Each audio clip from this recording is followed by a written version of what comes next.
अस्सलामुअलैकुम guys, welcome back to my YouTube channel quick learning with Noor. आज हम अहमद अली के नॉवल ट्वाइलाइट इन दिल्ली के सेक्शन फर्स्ट को कंप्लीट करने वाले हैं। चैप्टर 7 में ये दिखाया जाता है कि बेगम वहीद और बेगम निहाल असगर की शादी के बारे में डिस्कशन कर रहे होते हैं। बेगम निहाल असगर के लिए सुरैया को एक बेटर चॉइस कंसीडर करती हैं, जो कि बेगम निहाल के बड़े बेटे और असगर के बड़े भाई नसीरुद्दीन की बेटी है। मगर बेगम वहीद बेगम निहाल को इस बात पर कायल करने की कोशिश करती हैं कि सुरैया असगर के लिए एक अच्छा मैच साबित नहीं होगी। आपको किसी और लड़की के बारे में सोचना चाहिए, और यकीनन उनका इशारा बिल्किस की तरफ था। तभी वहां पर सईद हसन यानी कि बेगम निहाल का दामाद आ जाता है, जो कि एक रंडवा है, यानी कि उसकी बीवी की डेथ हो चुकी है। सईद हसन आकर बेगम निहाल के घर का दरवाजा खटखटाना शुरू कर देता है, जिसे बेगम निहाल और बेगम वहीद मिलकर अंदर आने की दावत देते हैं। बेगम निहाल सईद हसन से पूछती हैं कि एक आदमी को उसकी बीवी में किस चीज की जरूरत होती है, क्योंकि वो ये जानती हैं कि सईद हसन भी एक मर्द है और इस सवाल का जवाब किसी मर्द से बेहतर और कोई नहीं दे सकता। सईद हसन ये कहता है कि बेहतरीन बीवी वो है जिसमें सारी खूबियां दरमियानी क्वांटिटी में पाई जाती हों,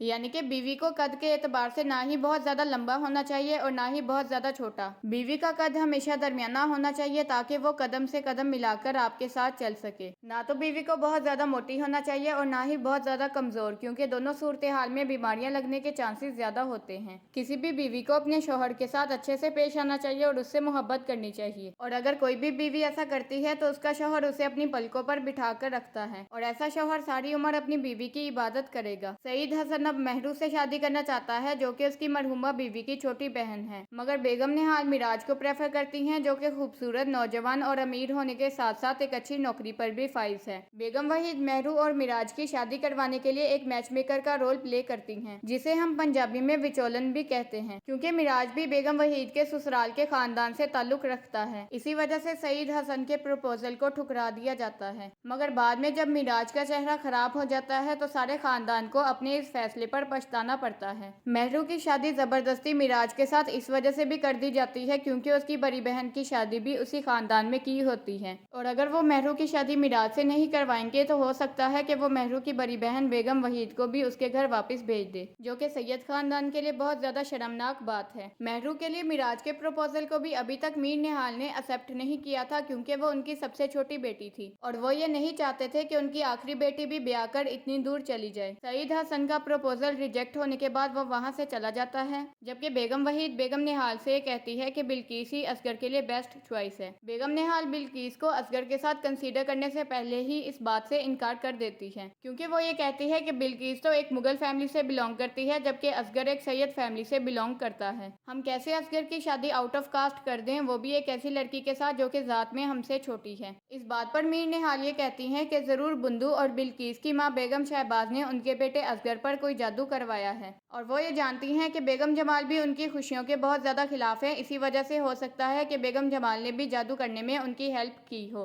इत्तेफाक से बेगम जमाल उनकी सारी बातें सुन लेती हैं, और जब उन्हें ये पता चलता है कि जादू करवाने वालों में उनका नाम भी शामिल किया गया है, तो वो बेगम निहाल से बहस करना शुरू कर देती हैं, और वो तब तक बहस करते रहते हैं जब तक मीर निहाल घर वापस नहीं आ जाता और उन दोनों को अलहदा नहीं कर देता। बेगम निहाल का बेगम शहबाज पर यह इल्जाम लगाना कि उसने असगर पर जादू किया है, इस नॉवल में ओल्ड सुपरस्टिशियस को सिंबलाइज करता है, जिस पर लोग बहुत ज्यादा यकीन रखते थे। चैप्टर 8 में ये दिखाया जाता है कि अचानक से ही तेज तूफान आ जाता है, जो कि वर्ल्ड वार फर्स्ट और वेस्टर्न कॉलोनाइजेशन के लिए सिंबल के तौर पर यूज किया गया है, और सैयद फैमिली से बिलोंग करने वाला हर फर्द अपने घर में पनाह ले लेता है। नॉवल के इस सीन से यह भी डिपिक्ट किया जाता है कि कैसे वर्ल्ड वार फर्स्ट की वजह से लोग अपने घरों में कैद हो गए थे। बेगम निहाल और बेगम वहीद फिर से असगर के बारे में डिस्कशन करना शुरू कर देते हैं। बेगम वहीद बेगम निहाल को यह बताती हैं कि असगर ने उसे साफ साफ ये धमकी दी है कि अगर वो उसकी शादी बिल्किस के साथ नहीं करवाएंगे तो वो खुदकुशी कर लेगा। बेगम निहाल असगर की इस धमकी को सुनकर उसकी शादी बिल्किस के साथ करवाने के लिए तैयार हो जाती हैं, क्योंकि उनके दिमाग में ये बात आ जाती है कि असगर की अपनी ही क्लास में शादी करवाने से कई ज्यादा अहम उसकी जान है। जब बच्चे अपने भरोसे उस अचानक से आ जाने वाले तूफान के बारे में पूछते हैं तो वो ये कहते हैं कि तूफान से जो मिट्टी उठ रही थी उसमें जिन अपनी शादी की पार्टीज मना रहे थे। Jinns are the supernatural genie like creatures in in Islamic mythology.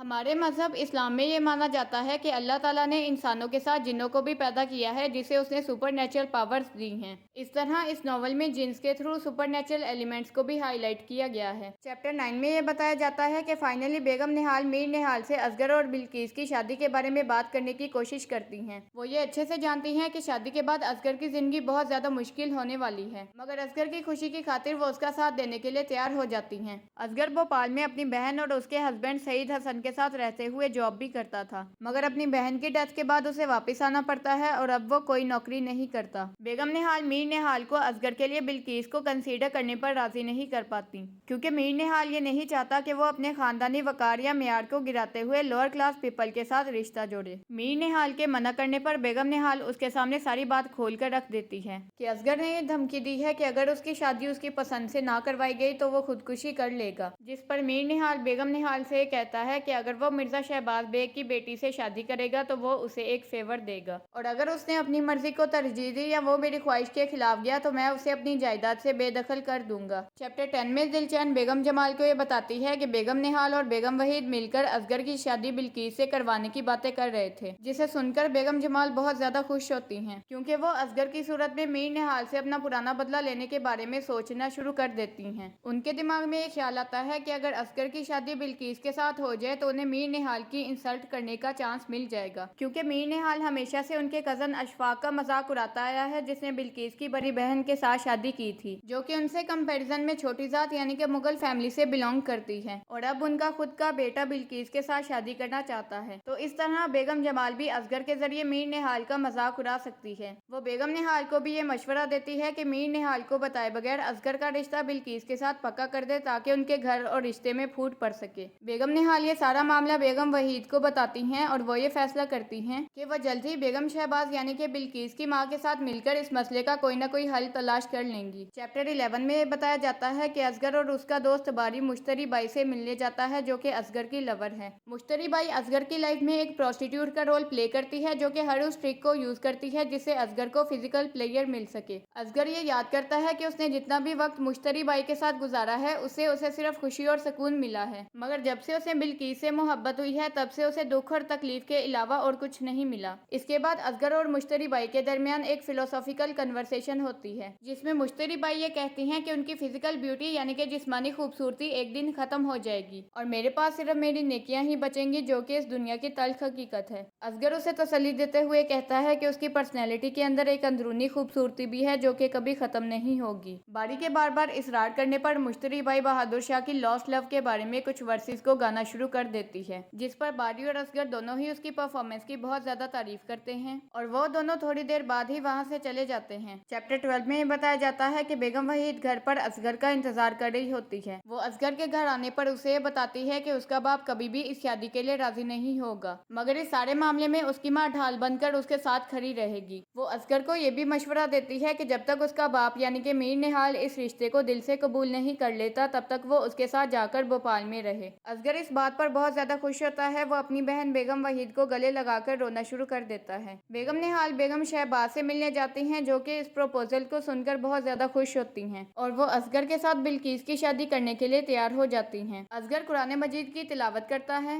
और हजरत मोहम्मद सल्लल्लाहु अलैहि वसल्लम की जिंदगी के बारे में बात करना शुरू कर देता है। फर्स्ट सेक्शन के लास्ट चैप्टर यानी कि चैप्टर नंबर 13 में ये बताया जाता है कि बेगम वहीद भोपाल वापस जाने की तैयारी करना शुरू कर देती हैं। असगर भी अपनी बड़ी सिस्टर बेगम वहीद के साथ जाने पर बहुत ज्यादा एक्साइटेड होता है। पहले आने वाले डस्ट स्टॉर्म के बाद मौसम बहुत ज्यादा खुशगवार हो जाता है। आसमान में चमकते हुए सूरज के साथ साथ बादल भी दिखाई देते हैं। सुबह सवेरे ठंडी ठंडी हवा चलती है, जिसके बाद हल्की फुल्की बारिश भी होती है और ये वेदर असगर के मूड को रिप्रेजेंट करता है, जो कि उस टाइम बहुत ज्यादा प्लेजेंट होता है। असगर को ऐसा फील होता है कि उसने सारी टेंशंस को पीछे छोड़कर सुकून की तरफ जाना शुरू कर दिया है और जब वो ट्रेन पर चढ़ने लगता है तो वो आने वाले अच्छे फ्यूचर की उम्मीद से भरा हुआ दिखाई देता है। So that's all for today's lecture. Thank you so much for watching this video. अगर वीडियो आपके लिए इन्फॉर्मेटिव थी तो वीडियो को लाइक शेयर करके एक अच्छा सा कमेंट भी कर दें। अगर आपने अभी तक चैनल को सब्सक्राइब नहीं किया तो इसी तरह की इन्फॉर्मेटिव वीडियो लेक्चर्स के लिए चैनल को सब्सक्राइब करके बेल आइकन को प्रेस कर दें। एक्स्ट्रा इन्फॉर्मेशन के लिए आप मेरी फेसबुक आईडी को भी फॉलो कर सकते हैं। न्यू टॉपिक्स की सजेशन भी आप नीचे कमेंट सेक्शन या कम्युनिटी टैब में दे सकते हैं। तो अपना बहुत ज्यादा ख्याल रखिएगा, मुझे अपनी दुआओं में याद रखिएगा। इंशाल्लाह we will meet in the upcoming video lecture. Take great care of yourself and your family. Allah ताला आप सबका हामी और नासिर हो। अल्लाह हाफ़िज़।